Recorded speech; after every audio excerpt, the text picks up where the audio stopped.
जय हिंद। स्वागत है आपको जीएस ग्लोबल स्टडी में। आज क्लास 9th की सामाजिक विज्ञान में हम लोग एक नई यूनिट का शुरुआत कर रहे हैं जिसमें हमको इतिहास पढ़ना है आज। ठीक, जिसमें ज्योग्राफी हमारा कंप्लीट हो गया था। ज्योग्राफी हमने 6 चैप्टर थे ज्योग्राफी में और 6 चैप्टर हमने बड़े ही आसानी से बहुत ही बढ़िया तरीके से उसको कंप्लीट कर लिया था। जो हमारा नया यूनिट है और पहला यूनिट है। ठीक, हमने कहा भी था इसके पहले जब सिलेबस बताए थे कि जो हमारी स्ट्रेटजी किस प्रकार से होगी, तो हमने पहले बताए थे कि यहाँ पर पहले हम लोग ज्योग्राफी पढ़ा जाएगा, उसके बाद में फिर पॉलिटी हिस्ट्री या तो यहाँ पर अब ज्योग्राफी हो गया है, कंप्लीट हो गया है, तो अब हम लोग जो नया शुरुआत करेंगे वो हिस्ट्री का। काफी बच्चे ये भी सोच रहे हैं कि इतिहास पहले है तो उसको लास्ट में क्यों सर पढ़ा रहे हैं। तो हम बता दें कि यहाँ पर पहले ज्योग्राफी को हम खत्म किए यानी कंप्लीट किए और हम सिलेबस में बताए थे क्या कारण था कि पहले हम लोगों ने ज्योग्राफी को चुना। ठीक, तो अब हम लोग पढ़ेंगे हिस्ट्री। ठीक, और इतिहास में जो पहला चैप्टर है हमारा वो है फ्रांसीसी क्रांति। ठीक, तो जो हमको पढ़ना है फ्रांसीसी क्रांति, तो ये फ्रांसीसी क्रांति यानी फ्रांस में कौन सी ऐसी घटनाएं घटी कि वहां पर एक नए युग का प्रारंभ हुआ। ठीक, एक क्रांति आई, एक नया युग आया और किन किन कौन कौन से कारक थे जिसकी वजह से वहां की जनता ने, वहां के लोगों ने एक क्रांति लाने का प्रयास किया। ठीक, और वहां पर क्रांति लाए। तो उन सारी चीजों को हम लोग यहाँ पर पढ़ेंगे फ्रांसीसी क्रांति में। और उसके बाद में फ्रांसीसी क्रांति के बाद में फिर फ्रांस से ही, क्योंकि फ्रांस एक यूरोप महाद्वीप का देश है।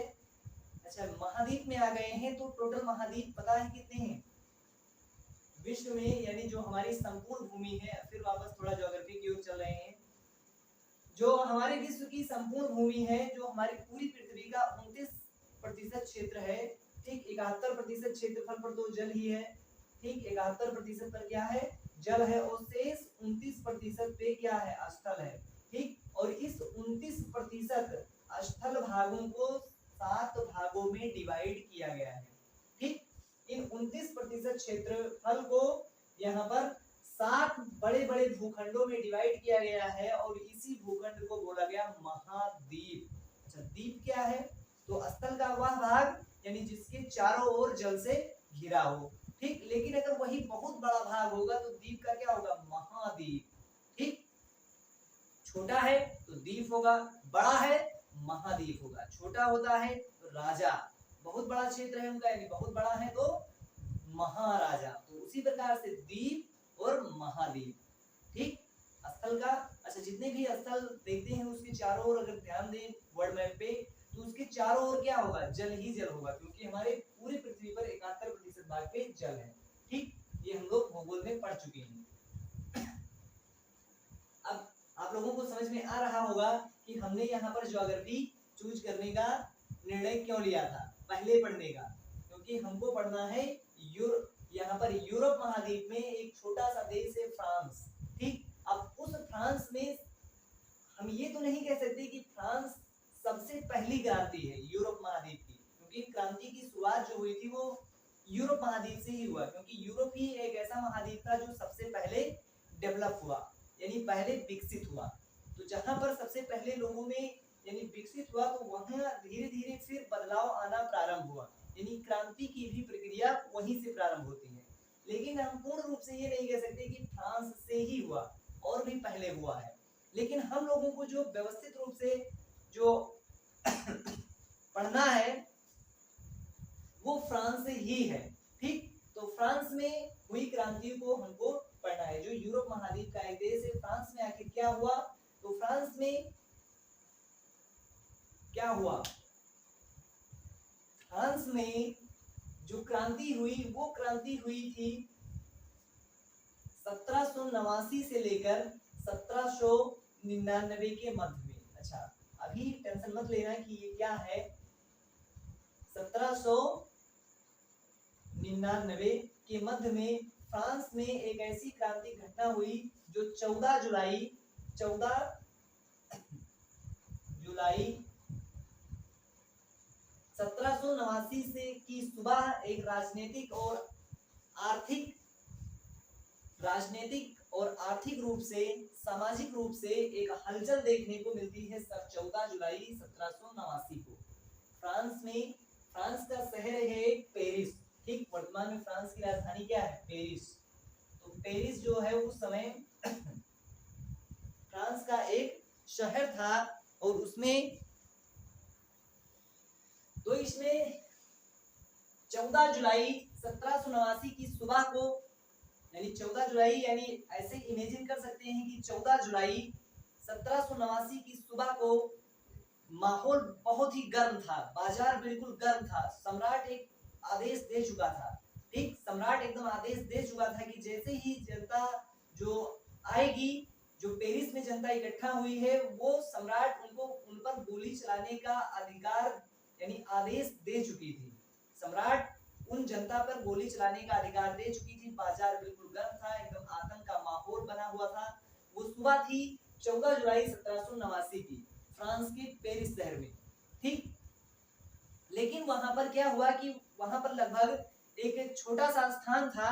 उस स्थान में यानी एक टाउन हॉल, जो फ्रांस में एक टाउन हॉल था, उस टाउन हॉल में लगभग 7000 लोग इकट्ठा हो गए और वो 7000 लोग जो थे वो बहुत ज्यादा एकदम उग्रवादियों के रूप में, यानी एकदम उनको क्रांति लानी ही थी, यानी वो सड़कों पर निकल चुके थे कि हमको अब बदलाव लाना है। तो उस बदलाव को लाने के लिए 7000 लोगों ने एक टाउन हॉल में इकट्ठा होके, और जैसे उस टाउन हॉल में इकट्ठा होते हैं तो वहां के सम्राट उन पर गोली चलाने का अधिकार दे देते हैं। लेकिन इतने में वहां पर क्या होता है कि वो लोग, वहां की उनकी भीड़ जो थी वो बेकाबू हो जाती है और उन पर गोली नहीं चल पाती है, यानी गोली चलाने का अधिकार नहीं मिल पाता है। और वहां से वो जनता गुस्से में निकलती है और चारों तरफ जो है वो सम्राट को हटाने का निर्णय लेती है कि अब यहाँ से ये शासन है, इस शासन सत्ता को उजाड़ फेंकना है फ्रांस से। जो फ्रांस में उस समय राजा थे, सम्राट थे, उनका शासन व्यवस्था को पूर्ण रूप से उजाड़ फेंकने का निर्णय लिया गया लोगों द्वारा। और वो भीड़ इकट्ठा हुई थी 14 जुलाई 1789 को। इसीलिए जब एक नंबर में क्वेश्चन आता है तो ऐसे आता है कि फ्रांस में क्रांति कब हुई, यानी यूरोप महाद्वीप में अगर कहें तो यूरोप महाद्वीप में जो क्रांति की शुरुआत हुई वो फ्रांस से ही हुई है। ठीक, जो पूर्ण रूप से हमें लिखित जानकारी मिलता है, यानी जो हमारे सिलेबस में और जहां भी हम लोग ये जानते हैं कि यूरोप महाद्वीप में जो क्रांति की शुरुआत हुई वो किस देश से हुई, किस शहर से हुई। ठीक, तो वो हुआ था फ्रांस से ही, और ये हुआ था 14 जुलाई 1789 में। आगे चल के यूरोप में फिर राष्ट्रवाद का उदय क्लास 10th में पढ़ेंगे और उसमें भी वहां भी देखेंगे तो वहां भी ये कहानी की शुरुआत होती है, यही कहानी। बस यही कहानी को आगे चलकर नेपोलियन आता है और नेपोलियन संहिता लाता है और बहुत सारे कानून आते हैं। लेकिन सबसे पहले जो यहाँ के शासक थे वो इनको गोली चलाने का आदेश देते हैं, लेकिन वहां की जनता जो है बेकाबू हो जाती है और वहां से निकल जाती है। उसके बाद में यहाँ पर सैकड़ों लोग, एक विशाल जनसमूह पेरिस नगर के पूर्वी भागों की ओर प्रवेश करते हैं। सैकड़ों लोग निकल पड़ते हैं सड़कों पर और पेरिस शहर की ओर चल देते हैं, जहां पर उनको एक बास्टील किला, ठीक, एक बास्टील किला था, ये बहुत इंपॉर्टेंट है, बास्टील किला। ये बास्टील किला एक ऐसा किला था जिसमें सम्राट को, जो सम्राट के जितने भी निरंकुश शासक थे उनको बड़ा घमंड था, यानी सम्राट को और उनके जो भी शासन सत्ता उस समय चला रहा था इस किले पर, तो यहाँ से ही उनकी सारी जो शासन होता था, कंट्रोल होता था, उस कंट्रोल का निर्धारण जो मेन हाउस था वो यही था, बास्तीन किला। ठीक, बास्तील किला। इस बास्तील किले को उन लोगों ने सबसे पहले तोड़ा और उन लोगों को ये उम्मीद थी, जो जितने भी क्रांतिकारी लोग थे उन क्रांतिकारी लोगों को ये उम्मीद थी कि बास्तील किले में बहुत भारी मात्रा में गोला बारूद हथियार मिलेंगे, क्योंकि अभी क्रांति जब होगी तो उनको सबसे पहले जरूरत पड़ती है गोला बारूद। ठीक, तो गोला बारूद की जरूरत पड़ेगी, हथियार की जरूरत पड़ेगी, तो वो हथियार वो वहां पर बना तो सकते नहीं है, तो हथियार वो सरकार जो सम्राट का था उसी को लूटने का प्रयास करते हैं। और उस हथियार को लूटने के लिए उन्होंने बास्तील किले पर हमला बोला, जहां पर बास्तील किले में उनको उम्मीद थी कि बहुत सारे कैदी होंगे, उनको भी छुड़ाएंगे और बहुत सारा हथियार होगा उसको भी वहां से लूटेंगे। लेकिन यहाँ पर कैदियों की संख्या बहुत ही कम थी। बास्तील किले में केवल 7 कैदी ही मिले, जो 7 कैदियों को आजाद कराया। ठीक, 7 कैदियों को आजाद कराने के बाद में जो यहाँ का जो इस बास्तील किले का जो किलेदार था, यानी जो यहाँ का मालिक था, मेन अध्यक्ष था, उसको क्रांतिकारियों द्वारा उनको मार डाला जाता है और मारने के बाद में बास्तील किले की दीवारों को तोड़ दिया जाता है। और उस किले की दीवारों को तोड़, यानी इतना ज्यादा गुस्सा था कि उस दीवारों को तोड़ के और उसे बाजार में बेचा गया, उस दीवार को। और इसलिए बेचा गया कि आने वाली पीढ़ी याद रखेगी कि इस किले को तोड़ने में इन लोगों का हाथ था और इन लोगों ने किले को तोड़ के बाजार में बेचा। ठीक, तो उनको आने वाली पीढ़ी को ये बताना चाहते थे कि हमने जिस सम्राट को अपने बास्तील किले पर बहुत घमंड था कि निरंकुश शासनवाद, यानी उनको कभी इनका शासन कभी अंत नहीं हो सकता, उस बड़ी किले को तोड़ के बाजार में बेचा गया और बहुत सारे लोग जो है उसके देखने के लिए आए और उसको पूरा रौंद डाला गया उस पूरे किले को। यहाँ से जितना जो गोला बारूद हथियार मिला वो सारा का सारा लूट लिया जाता है और जितने भी यहाँ पर सेना लगी थी उन सबको मार दिया जाता है। ठीक, और उसके बाद में फिर ये जो क्रांतिकारी दल था वो क्रांतिकारी दल केवल बास्तील किले पर ही नहीं रुका बल्कि वो निरंतर आगे बढ़ते रहे।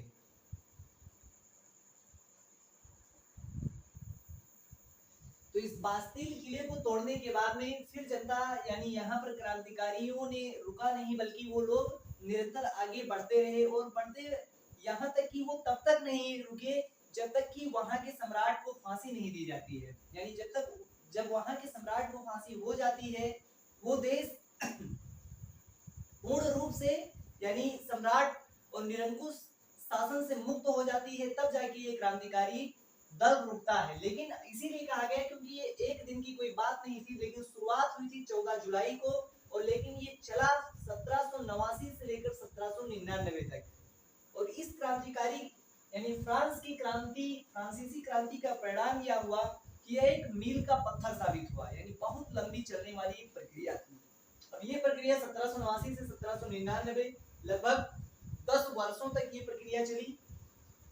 10 वर्षों में यहाँ पर जितने भी यूरोपीय देश थे, केवल यहाँ पर फ्रांस की बात है अभी, यानी ये चिंगारी उठी थी केवल फ्रांस से, लेकिन यूरोप महाद्वीप में बहुत सारे देश हैं।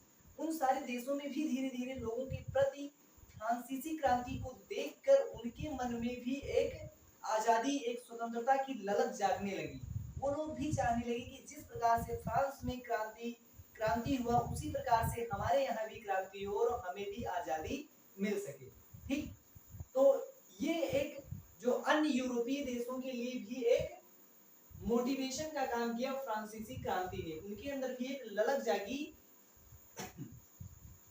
स्वतंत्रता की ललक जागी।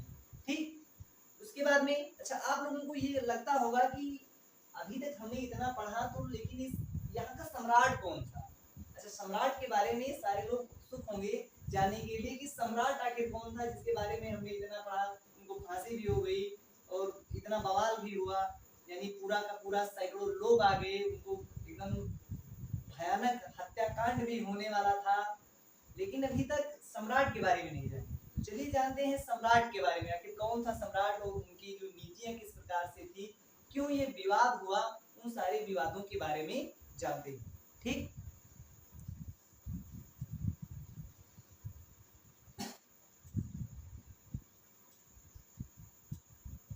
याद रखना एक नंबर में ये क्वेश्चन कई बार आए हुए हैं। एक नंबर वाला तो बहुत इंपॉर्टेंट है और बहुत सारे बच्चे लिखने वाला तो कर ले जाते हैं, लेकिन एक नंबर वाला उनसे नहीं हो पाता है। एक नंबर वाला बिल्कुल आसान होता है और एक नंबर वाला पूरा देके जाता है। एक नंबर का है तो एक मिलेगा, 5 नंबर का 4 ही मिलेगा, राइटिंग पे या थोड़ा बहुत इधर उधर होके पूरा 100% नहीं मिलेगा, लेकिन एक नंबर में 100% पा सकते हैं।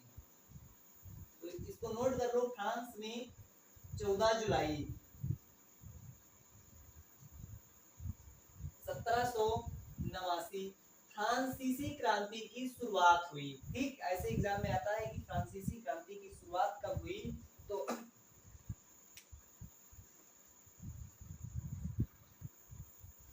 आइए फिर देखते हैं कि जो ये शुरुआत कहाँ से हुई। तो ये शुरुआत 18वीं शताब्दी के यानी 18वीं सदी के शुरुआत से ही 18वीं सदी के शुरुआत में एक राजा थे जिनका नाम था लुई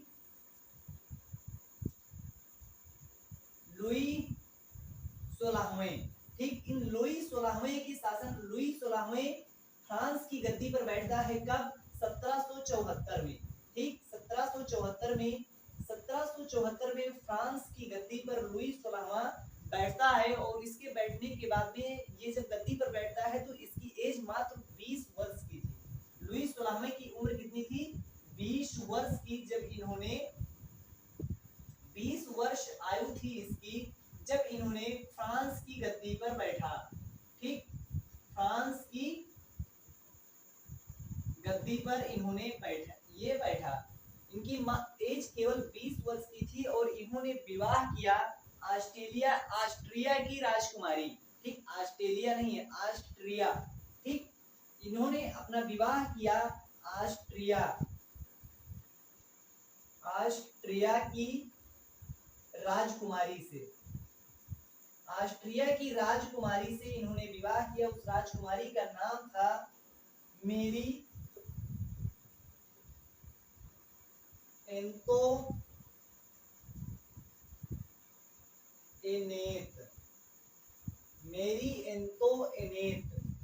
ऑस्ट्रिया की राजकुमारी मेरी एंतोइनेट से लुई 16वें ने विवाह किया और जब इन्होंने गद्दी पर बैठे तो इनकी उम्र 20 वर्ष की थी। इन्होंने कब गद्दी पर बैठा? 1774 में। अच्छा, 1774 में बैठे तो 89 अभी दूर है। 74 89 में क्रांति हुई। अच्छा, यहाँ पर पहले ये समझो, वो अपने आप समझ में अभी जुड़ जाएगा ये गणित इतिहास का, क्योंकि इतिहास एक ऐसा सब्जेक्ट है कि जिसमें बहुत ही ध्यान से और बिल्कुल मिलाते हुए चलना है। यानी एक खंड के बाद दूसरा खंड, यानी ऐसे स्टेप बाय स्टेप इसको नहीं पढ़ेंगे तो भूल जाएंगे।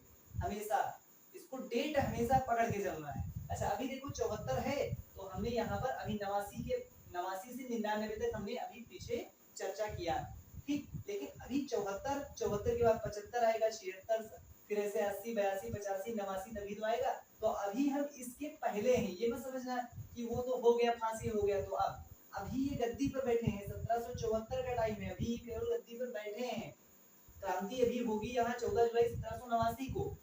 ठीक, तो यहाँ पर 74 में जब ये गद्दी पर बैठता है तो ये विवाह कर लेता है ऑस्ट्रिया की राजकुमारी मेरी एंतोइनेट से। ठीक, उस समय इन्होंने अमेरिका का मदद कर दिया, क्योंकि ये यूरोप महाद्वीप का एक देश है और यूरोप महाद्वीप के देश था, लेकिन अमेरिका एक अलग महाद्वीप है। तो इन्होंने अमेरिका के 13 उपनिवेशिक देशों की मदद कर दी ब्रिटेन के खिलाफ, जो कि ब्रिटेन यूरोप महाद्वीप का ही देश है। ठीक, अब इन्होंने अमेरिका की मदद कर दी। अमेरिका के 13 उपनिवेशिक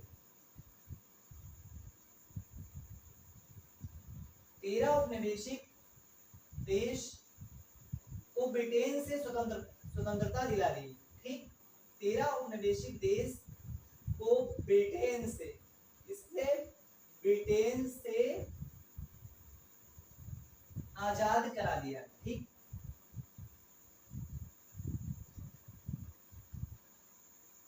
अच्छा, यहाँ पर समझने वाली बात यह है कि जब इन्होंने अमेरिका के 13 उपनिवेशिक देशों को ब्रिटेन से आजाद कराया, यानी उनको स्वतंत्रता दिलाई, तो अमेरिका जो कि एक उत्तरी अमेरिका एक स्वयं एक महाद्वीप है। ठीक, और ये ब्रिटेन, तो ब्रिटेन क्या है? ब्रिटेन भी फ्रांस की तरह ही यूरोप महाद्वीप का एक देश है। ठीक, अब ये एक ही महाद्वीप के लोग थे, ब्रिटेन और फ्रांस ने मदद कर दी अमेरिका की। तो यहाँ से इनके और इनके संबंध में थोड़ा सा जो है बदलाव आ जाता है, क्योंकि भले एक ही महाद्वीप के लोग हैं, अभी जो है वो उनकी मदद कर दी तो फिर उनके पड़ोसी वाला गुस्सा जाएगा ही। ठीक, तो इनके इनके संबंध में थोड़ा अच्छे नहीं रहे। ठीक, तो अब जब इन्होंने फ्रांस ने इनकी मदद कर दी अमेरिका की, तो मदद ऐसे करेंगे तो युद्ध करेंगे। अब ऐसे थोड़ी कोई मदद करता है कि जाए और उनका कोई बहुत श्रम वाला एक दिन का काम है, 2 दिन का काम है, ऐसा तो है नहीं। अब मदद करने का मतलब किसी दूसरे देश से लड़ेंगे तो युद्ध लड़ेंगे, और युद्ध लड़ेंगे तो उसमें भले उसको 4 मारेंगे तो एक तो मार खाएंगे ही ना। तो इस प्रकार से जब युद्ध होता है तो इसमें दोनों लोगों का हानि होता है, चाहे जो भी युद्ध हुआ है। जिस युद्ध में हम इतिहास में ऐसे बहुत सारे युद्धों को हम लोग पढ़ेंगे जिसमें बहुत सारे राजा लोग युद्ध तो जीत जाते हैं, लेकिन वो अपनी आत्मा से हार जाते हैं। सम्राट अशोक का नाम सुना होगा, कलिंग पर विजय प्राप्त किया था उन्होंने 261 ईसा पूर्व में, और कलिंग पर विजय प्राप्त करने के बाद में उनको ऐसा लगा कि हमने युद्ध तो जीत लिया, लेकिन हम क्या उन युद्ध में जो मरे हुए लोगों हैं उनके ऊपर क्या अपना किला बनवाएंगे। लाखों लोग मारे गए थे उस युद्ध में, और उसी युद्ध के बाद में फिर अशोक ने एक धम्म की नींद अपना ली, कहा कि अब हम कभी युद्ध लड़ेंगे ही नहीं, और उन्होंने युद्ध त्याग दिया। ठीक, तो भले युद्ध कोई भी जीतता है, लेकिन नुकसान दोनों लोगों का होता है। अगर युद्ध में 4 सैनिक हारने वाले के मारे गए हैं तो 2 सैनिक जीतने वाले के भी मारे जाएंगे। ऐसा नहीं कि केवल जो जीतने वाला है उसका एक भी सैनिक नहीं मारा जाएगा, मारे जाएंगे। नुकसान तो अपना ही होता है। तो यहाँ पर जब ये फ्रांस ने ब्रिटेन के साथ युद्ध किया तो इसमें इनकी भी बहुत ज्यादा हानि हुई। ठीक, ये पहले से 2 अरब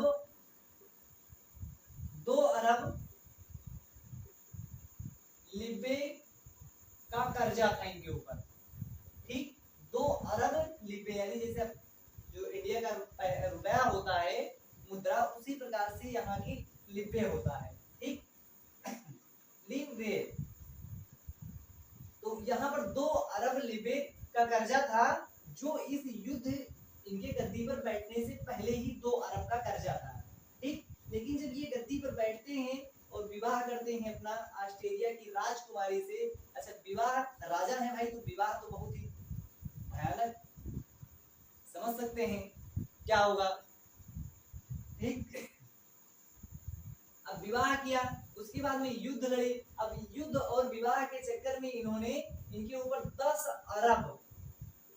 10 अरब लिबे का और ज्यादा कर्जा हो गया। ठीक, अब 10 अरब लिबे का और ज्यादा खर्चा हो गया। तो अब यहाँ पर ये हुआ कि इनकी ही मंत्री मंडलियों में, क्योंकि पहले राजा होता था तो उसके आय और व्यय का कोई भी लिखित दस्तावेज नहीं होता था। जब 10 अरब का इनका कर्जा और भी ज्यादा बढ़ गया, तो जो सरकार को जो कर्जा दी थी, वो कर्जा जो जिन्होंने कर्जा दिया था, अब वो सब मांगने लगे 10% ब्याज।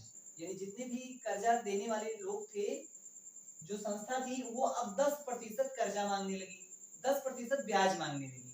ठीक, अब 10% ब्याज देने का मतलब हो गया कि 10 अरब का 10%, यानी टोटल 10 और 2 12 अरब का 10%। 12 अरब का 10% बहुत ज्यादा हो गया। यानी सरकार का बहुत सारा पैसा तो ऐसे ही खर्च हो जाता था केवल ब्याज अदायगी में। मूलधन तो था ही था, केवल ब्याज ही देते थे। अपने राजस्व का आधा पैसा उनका वैसे ही चला जाता था और उनका कोई हिसाब नहीं होता था।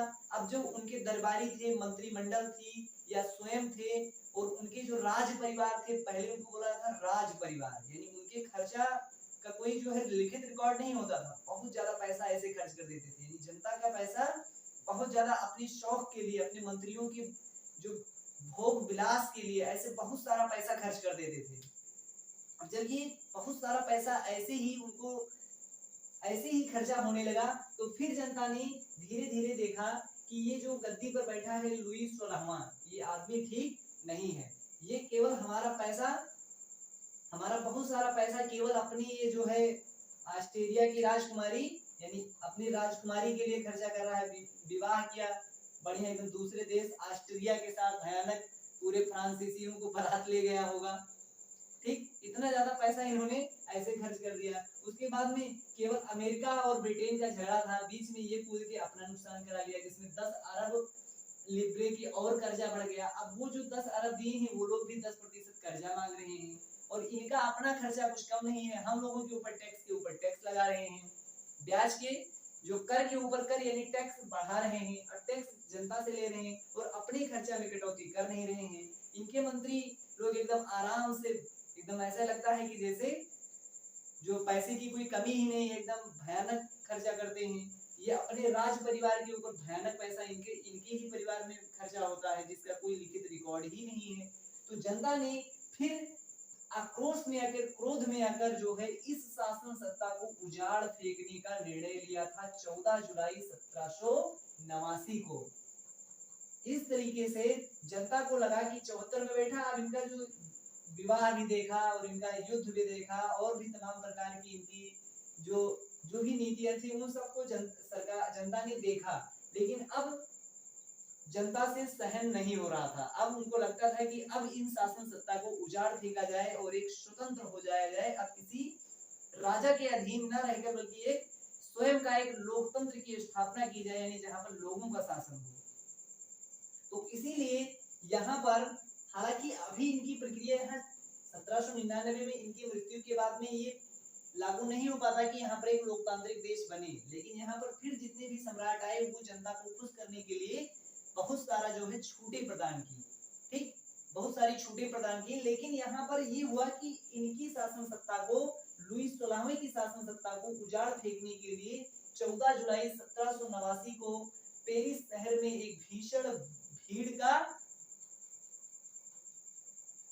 भीड़ इकट्ठा होती है और वहीं पर जो घटना अभी बताए थे इसके पहले कि वहां के जो एक टाउन हॉल था जिसमें 7000 स्त्री और पुरुष यानी लोगों ने इकट्ठा होकर वहां पर इस सरकार के विरुद्ध यानी निरंकुश शासन के विरुद्ध क्रांति का ऐलान करते हैं और फिर ये जो है पेरिस की ओर सड़कों पर निकल पड़ते हैं। रास्ते में जो भी सरकार के कर्मचारी या जो भी किला मिलता है उसको तोड़ते फोड़ते, और इसी में एक बास्टील का किला था जिसको तोड़कर और उसकी ईंटों को बाजार में बेचा गया और फिर वहां पर जितने भी हथियार मिले उसको भी लूटा गया, जितने भी वहां पर कैदी बंद थे उस जेल में उसको भी आजाद कराया गया और जो उसका पहरेदार था, जो उसका किलेदार था, उसको भी मार दिया जाता है।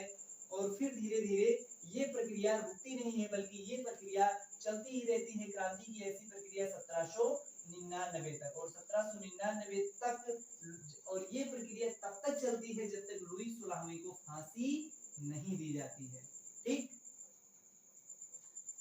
तो ये प्रक्रिया समझ में आई कि फ्रांसीसी क्रांति कैसे उदित हुई, ठीक। क्योंकि यहाँ पर तो हमने पहले पढ़ा था कि वहां पर भीड़ इकट्ठा हुई, लेकिन वो भीड़ क्यों इकट्ठा हुई उसका कारण, और यहाँ पर सामाजिक कारण भी है, क्योंकि समाज को भी यहाँ पर 3 भागों में बांटा था और उन 3 भागों में एक जो उच्च वर्ग था, प्रथम स्टेट्स, द्वितीय स्टेट्स और तृतीय स्टेट्स। प्रथम स्टेट्स में पादरी और जो चर्च के लोग होते थे वो आते थे, दूसरे स्टेट्स में जो कुलीन वर्ग के लोग आते थे, और तीसरे स्टेट्स में जितने भी वकील और न्यायाधीश और जितने भी मध्यम वर्ग के लोग थे वो सारे लोग, इसमें व्यापारिक वर्ग के लोग आते थे, ठीक। तो वो भी एक सामाजिक कारण था, लेकिन जो राजनीतिक कारण था वो यही था, ठीक। जो सामाजिक कारण था उन सामाजिक कारणों को हम लोग अब नेक्स्ट क्लास में पढ़ेंगे। तो आई होप कि आप लोगों को ये फ्रांसीसी क्रांति ये इतना समझ में आया होगा आज की क्लास का, ठीक। तो आज की क्लास जो है ये इम्पोर्टेंट है और इतिहास है, तो इसको ऐसे मत पढ़ना कि एक बार केवल फटाफट बस ऐसे, बल्कि नोट्स के साथ पढ़िए, समझ के पढ़िए। नहीं समझ में आता है वीडियो को दोबारा से प्ले करिए और पढ़िए, लेकिन एक बार, इतिहास की यही खासियत है, अगर एक बार समझ गए तो कभी इसको भूलेंगे नहीं, जीवन में कभी नहीं भूलेंगे।